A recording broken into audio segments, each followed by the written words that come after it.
This pudding can help us understand Christian nationalism. I know you don't believe me, but I promise we'll get to it. Everyone seems to be talking about Christian nationalism these days. Politicians, preachers, pundits, scholars, everyone has something to say about this issue. Some of them are proudly wearing the label, while others are writing books to denounce the movement. One book is by Andrew Whitehead and Samuel Perry. Both of them are professors of sociology.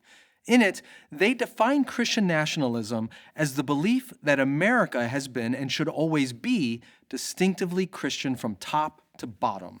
In its self-identity, interpretations of its own history, sacred symbols, cherished values, and public policies, and it aims to keep it this way. Now, some of you hear that and might think, that doesn't sound so bad. After all, wouldn't America be better if distinctly Christian values filled the country? But what exactly does that mean? For example, which Christian values are we talking about? There are thousands of churches and denominations in the U.S., and we're deeply divided over all kinds of stuff. Christians are split over things like gender roles, the nature of sin, the definition of marriage. Good grief, we can't even agree on how many books are in the Bible and whether we should take Sunday or Saturday as a day of rest. And what about all of the fellow citizens around us who aren't Christians? What place do they get to have in a country that is supposed to be Christian from top to bottom? As you can tell, there are lots of questions and critiques out there about Christian nationalism, and most of them focus on how the movement is both deeply un-American and dangerously un-Christian. And we've talked about it a lot on the Holy Post. I'm including some links in the show notes below the video with the best conversations and interviews we've done on the topic. But I want to talk about something a little bit different today. I want to get to the real core problem of Christian nationalism, a core problem that I think often gets overlooked in all the details. And that brings me back to the pudding. So buckle up, little more history here. Back in 1999, Healthy Choice Frozen Foods and Snacks launched a promotion that allowed customers to redeem barcodes from their product labels for frequent flyer miles. And a guy in California named David Phillips soon found a way to game the promotion when he realized that each individual pudding cup made by Healthy Choice had a barcode. And those pudding cups were just pennies per cup, way cheaper than their larger frozen meals. So he bought over 12,000 pudding cups wherever he could find them, and his plan worked. In the end, he earned over 1.3 million miles, the equivalent of 30 flights around the world, and a lifetime platinum status with American Airlines, and he did it all with just $3,000 worth of pudding. Now, here's the important part. David Phillips doesn't care at all about pudding. In fact, he didn't even keep the pudding. He donated it to the Salvation Army. What he really wanted were the frequent flyer miles. The pudding was just a convenient method to reach his goal. It was a means to an end. The point of all of this is that what David Phillips did to pudding is exactly what Christian nationalism does to Christ. In the end, Christian nationalism does not really care about Jesus. He's not the goal. Sure, Christian nationalists may talk a lot about God and Jesus and biblical values, just like David Phillips was all over town trying to buy pudding cups. In fact, people started calling him the pudding guy because from all appearances it looked like he was all about pudding. But underneath the surface, he had another goal in mind. And similarly, Christian nationalists may appear on the outside to be all about Christianity, with their flags and crosses and signs, but deeper down, their actual goal is not Christianity. Christianity is just a device, a tool that they use to achieve their real goal, which is about cultural and political power. They talk very little about a life with God, but a lot about all the blessings they expect to get from God for themselves and for their country. And here's the interesting part. When you actually read and listen to Christian nationalists, they don't hide this fact. They talk very openly about using Christian faith or using Christian values or using the Bible or even using Jesus to get what they really want, which is a country that looks more like themselves.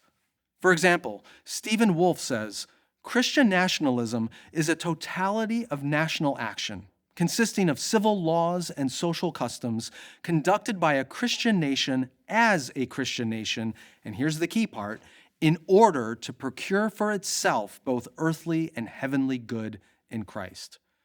There it is, securing for itself earthly good. And very well-known Christian leader Franklin Graham puts it this way: one thing's for sure, our success as a nation depends on God. Our country can't turn its back on Him and expect His hand of blessing to continue. In that statement, the pudding cup is God. We can't turn our back on God because we won't get what we really want, which is blessings. Again, the goal is blessing from God, not God Himself. And William Wolfe offers a warning for those who will not follow Christian nationalism. He says, Christianity is the indispensable moral, cultural, social, and spiritual foundation of the United States of America. And if we utterly forget this and lose that foundation, little good will follow. There it is again, the good that will follow, the good blessings that will come from following the teachings of Jesus in our national setting. Whether it's securing earthly good for ourselves, national success and power, or the blessings of God for our country, in each of these cases and many more, it's evident that the goal of Christian nationalism is not Jesus. Instead, He is just the pudding cup. Jesus is just the means to achieve what they really want, which is a stronger, more powerful, more successful country. In America, where their tribe of conservative white evangelical Christians is in control, from top to bottom. That's how Christian nationalism makes cultural and political power into a false god. There's another popular American heresy that operates the exact same way, and it's one that you might be more familiar with: the prosperity gospel. It also simply uses Jesus. It reduces Him into a means of achieving some other goal. It says that if you worship Jesus and if you follow biblical principles, well, then God will give you what you really want: success, money, health, and fame. And it's an outrageously popular message in our very religious and very consumeristic culture. But here's the difference. A lot of Christians recognize the problem with the prosperity gospel.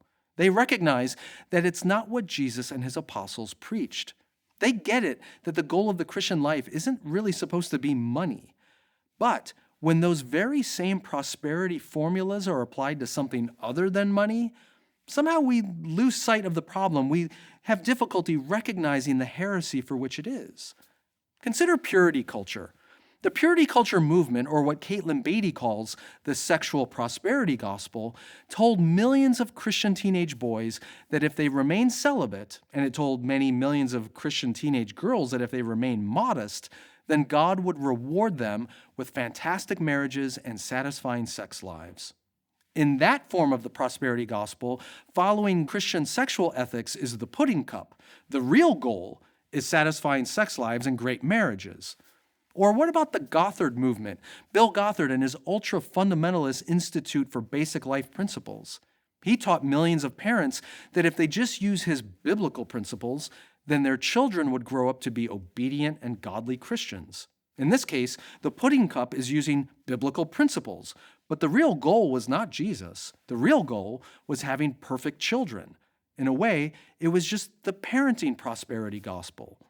Each of these movements looks really Christian. They look Christian because they use Christian language and they reference the Bible a lot. But in each case, the goal isn't really Jesus. Instead, He's just the pudding cup. He's just a means to get what they really want, which is money or success or a great marriage or satisfying sex or perfect kids, or, in the case of Christian nationalism, political and cultural power. Christian nationalism is just the same old American heresy, but with a new goal. It isn't what Jesus taught. It's not what the apostles preached. It's not the mission of the church we read in the New Testament. And it isn't the surrender of power that we see in the cross. It guarantees God's blessing for our whole nation if we would just put the right people in power and pass the right biblical laws. And that's why millions of American Christians are eagerly embracing Christian nationalism. But you need to remember this. Any message in which Jesus is the means but not the goal is not true Christianity. It's idolatry. And that's why Christian nationalism may claim it's trying to make America more Christian, when in fact, it's doing exactly the opposite.